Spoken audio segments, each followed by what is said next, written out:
Bismillahir Rahmanir Rahim. My brothers and sisters, I want to begin today with a question, and I want you to answer it honestly, not for me, not for anyone around you, but in the privacy of your own heart, where only you and Allah can hear the answer. Do you truly believe deep down in the place beneath the surface, in the quiet where no performance is required, that Allah loves you? Not loves humanity in general, not loves the righteous and the pious and the people whose lives look clean from the outside. You, with your specific history, with your specific collection of failures and mistakes and sins that you have been carrying sometimes for years, with the gap between who you know you should be and who you sometimes are, with the prayers you have missed, the promises you have broken, the moments you chose the wrong thing even when you knew it was wrong. With all of that sitting in your personal record, do you genuinely believe that Allah loves you? Because I have sat with people across the world in masjids and lecture halls and private conversations, and what I find over and over again, beneath the correct Islamic answers and the appropriate religious language, is this: many Muslims are secretly afraid that they are too far, too sinful, too inconsistent, too unworthy. That Allah's mercy is real, yes, but maybe not quite big enough for the specific size of their particular failures. And today I want to dismantle that belief completely, not with motivational words, not with feel-good reassurances, but with the actual words of Allah, the actual hadith of His Prophet ﷺ, and the actual theological reality of what Allah's mercy means, a reality so vast, so overwhelming, so incomprehensible in its scale that by the time we finish, today, the only appropriate response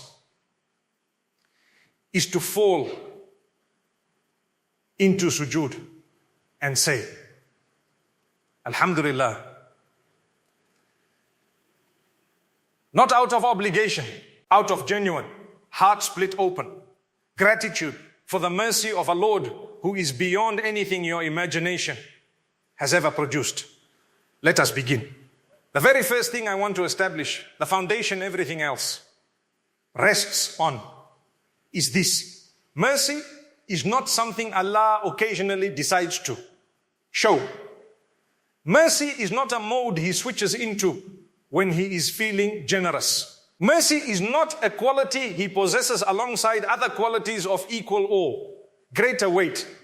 Mercy is the defining, central, most dominant quality of Allah's relationship with His creation. It is His default. It is His nature. It is what He has written upon Himself. Let that phrase land. Written upon Himself. The Prophet ﷺ conveyed to us that Allah said in a hadith Qudsi, meaning the direct words of Allah Himself transmitted through the prophets, my mercy preceded my anger. And in another narration, verily Allah has decreed upon Himself mercy. He has decreed it. It is not subject to review. It is not conditional on the state of the world. It is a divine decree from Allah about His own nature. His mercy is His commitment to Himself, His promise to Himself. And Allah never breaks a promise. And then there is the hadith that should, if you truly sit with it, bring you to tears every single time you remember it. The Prophet ﷺ told us that Allah has 100 portions of mercy. 100. And out of those 100 portions, He sent down only one portion to this entire world, the dunya, with all its billions of creatures, all its human beings, all its animals, all its living things. And from that one single portion of mercy, every act of compassion that has ever occurred on this earth has come. Every mother who has ever looked at her newborn child with a love that would move her to sacrifice everything. That love is a drop from that one portion.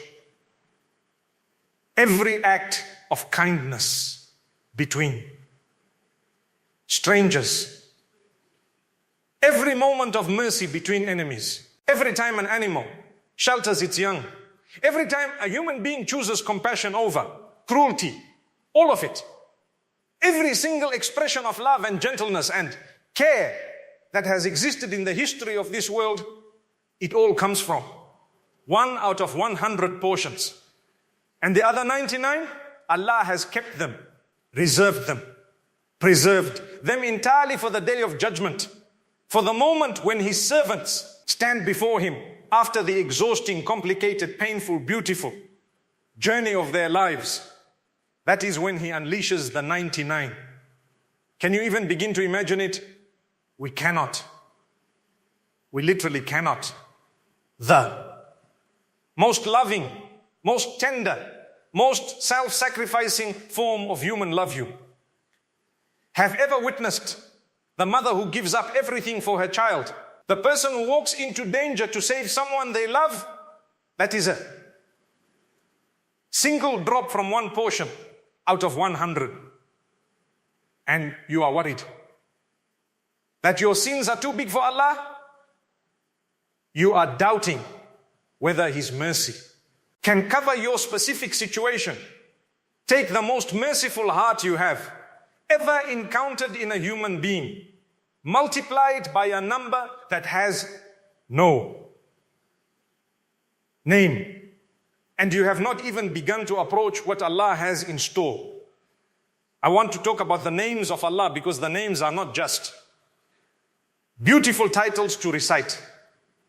They are descriptions of His actual reality. They are the way He has chosen to introduce Himself to us. And when you look at the names related to mercy and forgiveness and love, the sheer number and weight and depth of them should stagger you.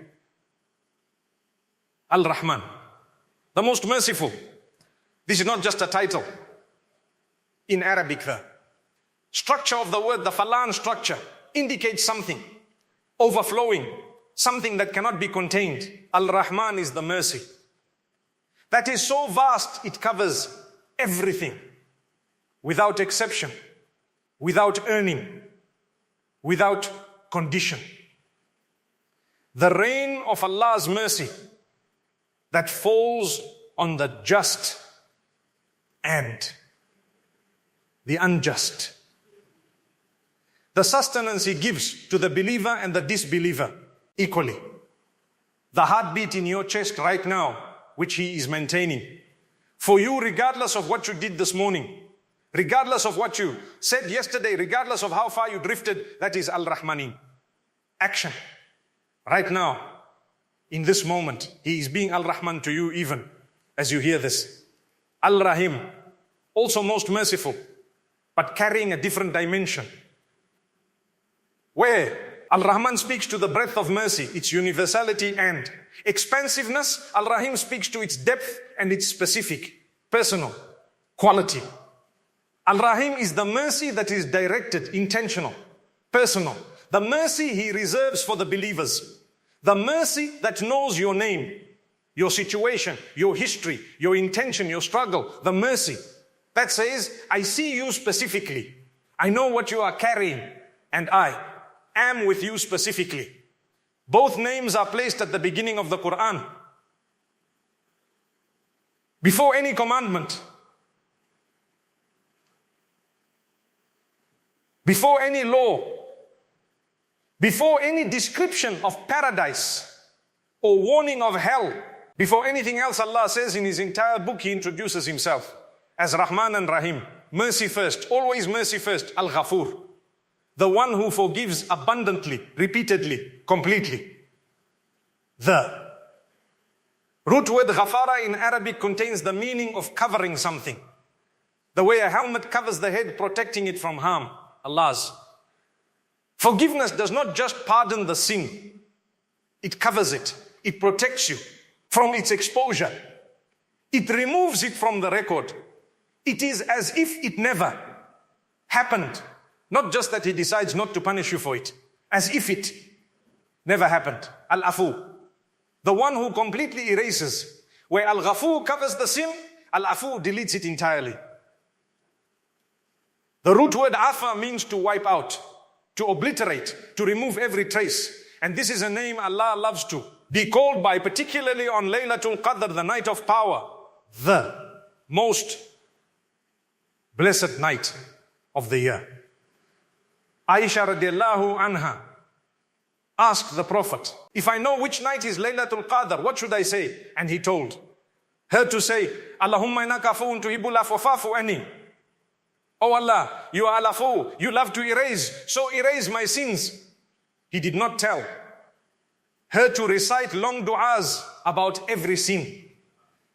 He did not tell her to catalogue her failures. He told her to call upon the name of the Allah who erases. Because that one name, called with sincerity on that one night, is enough to wipe the slate clean. Al-Tawwab, the one who turns, who returns, who continuously accepts repentance. And notice the structure of this name, it is not just that. Allah accepts Tawbah once.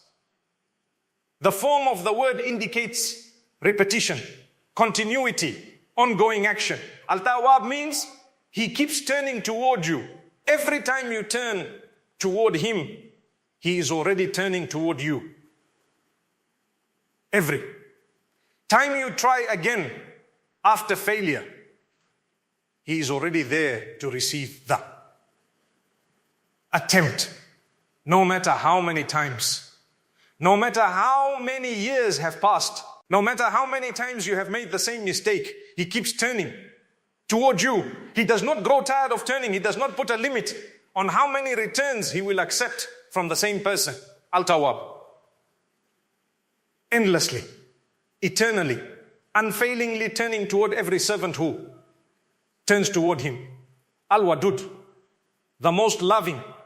And this name, Al-Wadud, carries a warmth that goes beyond even the concept of mercy into something even more intimate. Wood in Arabic is not just love. It is love that is warm, tender, deeply personal, close. It is the love of someone who genuinely delights in the existence of the beloved. And this is Allah's love for you. Not just that He is willing to forgive you. Not just that He will show you mercy if you qualify. He delights in you. He created you and He delights in what He created. Al-Wadud, not love that must be earned, but love that is already there, already real, already directed at you. From the one who breathed life into your form, I want to share with you one of the most staggering things the Prophet ﷺ ever said about the mercy of Allah. And if you have heard it before, I want you to hear it again as if for the first time. He said, Allah is more merciful to His servants than this mother is to her child. More merciful than a mother to her child. Now I want you to think about the most devoted mother you have ever seen or heard of. The mother who has not slept properly in months because her newborn needs her. The mother who would throw herself in front of a car for her child without a second thought. The mother who loves her child not because of what the child has done or achieved or become, but simply because the child exists and belongs to her. The mother who loves her child through failure, through disappointment, through rebellion, through ingratitude,